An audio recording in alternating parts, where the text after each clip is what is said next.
मंत्र साधना में विनियोग का क्या महत्व है? क्या बगैर विनियोग के आप मंत्र की वो सिद्धियां प्राप्त कर सकते हैं या मंत्र आपको फलित हो सकता है? राधे राधे, जय श्री कृष्णा। नमस्कार, मैं आचार्य पंडित गिरीश बारोलिया। गायत्री महामंत्र। ओम भूर्भुवः स्वः तत्सवितुर्वरेण्यं भर्गो देवस्य धीमहि धियो यो नः प्रचोदयात्।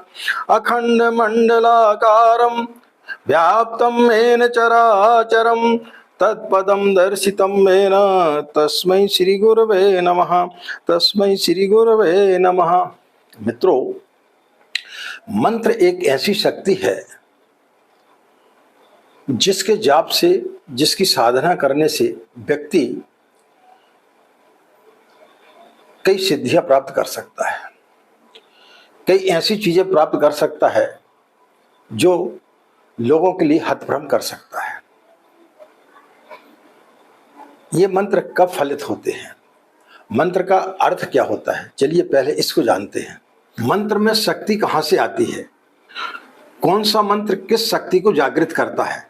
उसका प्रभाव, उसका परिचय किस प्रकार उत्पन्न होता है? इसका एक सुनिश्चित विज्ञान है। मंत्र से उत्पन्न होने वाली शक्तियों को देख पाना संभव नहीं होता है। गर्मी पड़ती है, गर्मी का एहसास होता है, लेकिन गर्मी दिखाई नहीं पड़ती। सर्दी में सर्दी का एहसास होता है, लेकिन दिखाई नहीं पड़ती।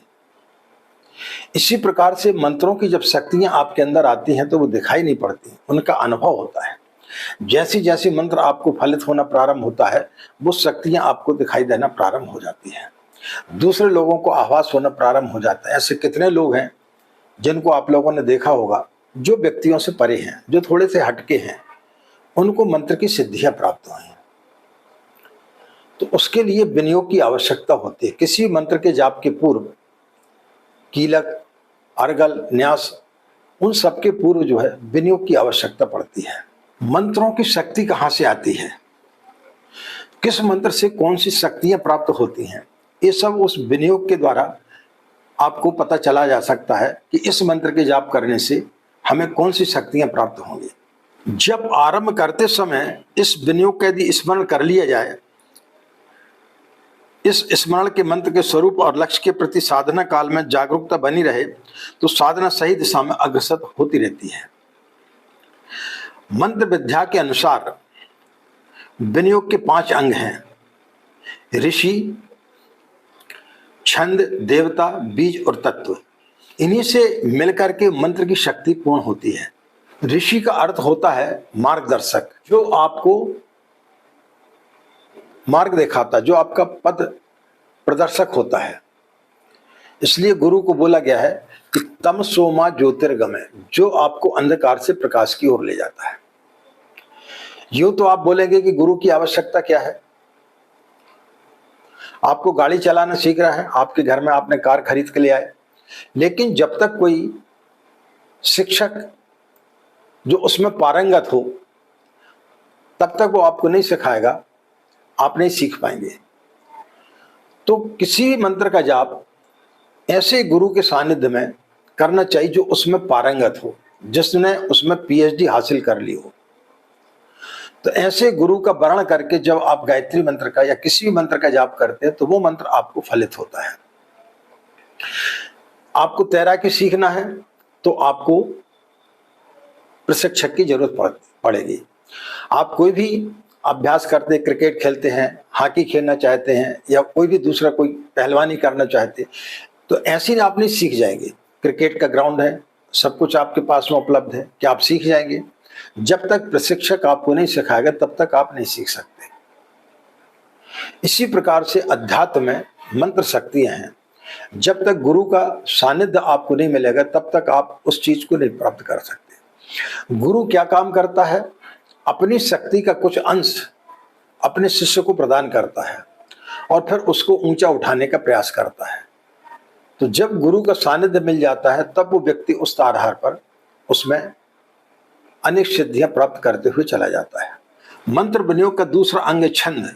छंद का अर्थ है लय।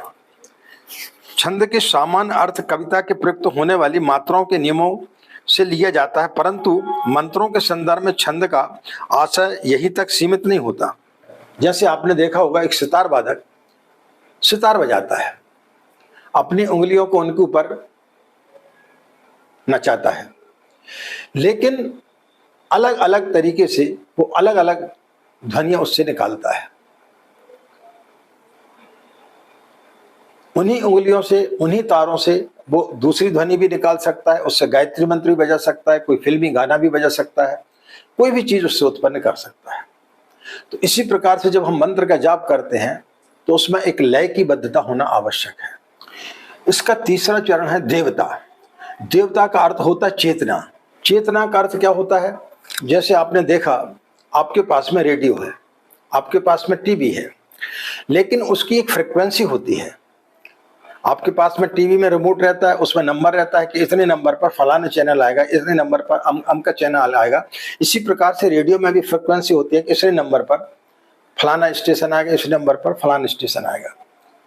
यदि इस प्रकार की फ्रिक्वेंसी ना हो तब क्या होगा? तब सारे चैनल, सारी जो है आप जहां से ब्रॉडकास्ट हो रहा है, वो सारी की सारी चीजें एक साथ सुनाई देंगी। जब एक साथ सुनाई देंगी तब फिर आप क्या होगा? आप उसका लाभ ले पाएंगे? नहीं ले पाएंगे, आपको कुछ भी समझ में नहीं आएगा। तो इसी प्रकार से देवता, आप किस देवता की आराधना कर रहे हैं, उस चेतना को वो पकड़ने का प्रयास करता है, उस चीज को वो पकड़ता है, उस फ्रिक्वेंसी को वो पकड़ता है। किस मंत्र के लिए ब्रह्म चेतना की किस दिव्य तरंग का प्रयोग किया जाए, इसके लिए विधान निर्धारित है। स्थापना, पूजन, स्तवन आदि क्रियाएं इसी प्रयोजन के लिए होती हैं। इसके लिए देव संपर्क का कौन सा तरीका ठीक रहेगा, यह निश्चय करके ही मंत्र साधक को प्रगति पथ पर अग्रसर होना होता है। आप मेडिकल स्टोर में जाएंगे, आपको बहुत सारी दवाइयां मिलेंगी, लेकिन जब तक कोई डॉक्टर आपको दवाई लिख करके नहीं देगा और आप ऐसी कोई दवाई उठा करके ले आएंगे तो वो क्या हो जाएगा? आपके लिए हानि हो जाएगी। तो इसीलिए जो है आपके लिए विनियोग की आवश्यकता होती है। गायत्री मंत्र के विनियोग का देवता सविता और विश्वामित्र हैं। इन दोनों तत्वों को हृदयंगम करने से साधक की पूर्व भूमिका का निर्माण हो जाता है। सूर्य को सविता भी कहा जाता है, सविता गायत्री मंत्र है। इसी सूर्य की उपासना करके कुंती ने कर्ण जैसे यशस्वी पुत्र को जन्म दिया था।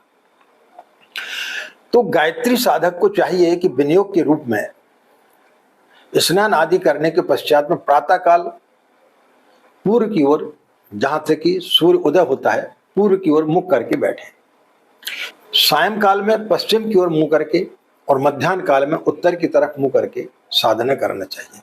क्योंकि आप किसकी साधना कर रहे हैं? सूर्य की उपासना कर रहे हैं।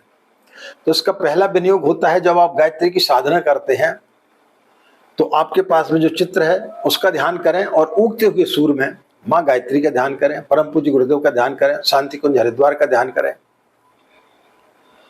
तो इस प्रकार से ध्यान करते हुए जब हम साधना करते हैं तो विनियोग के रूप में परिणत होता है।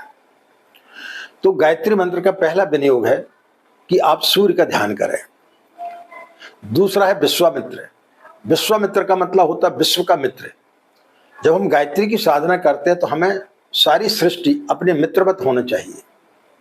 उस प्रकार की कामना करके जब आप गायत्री की साधना करते हैं तो फिर ये आपका दूसरा विनियोग हो जाता है। तो आज के युग में परम पूज्य गुरुदेव के समान तपस्वी, वेद मूर्ति, तपोनिष्ठ कोई नहीं है।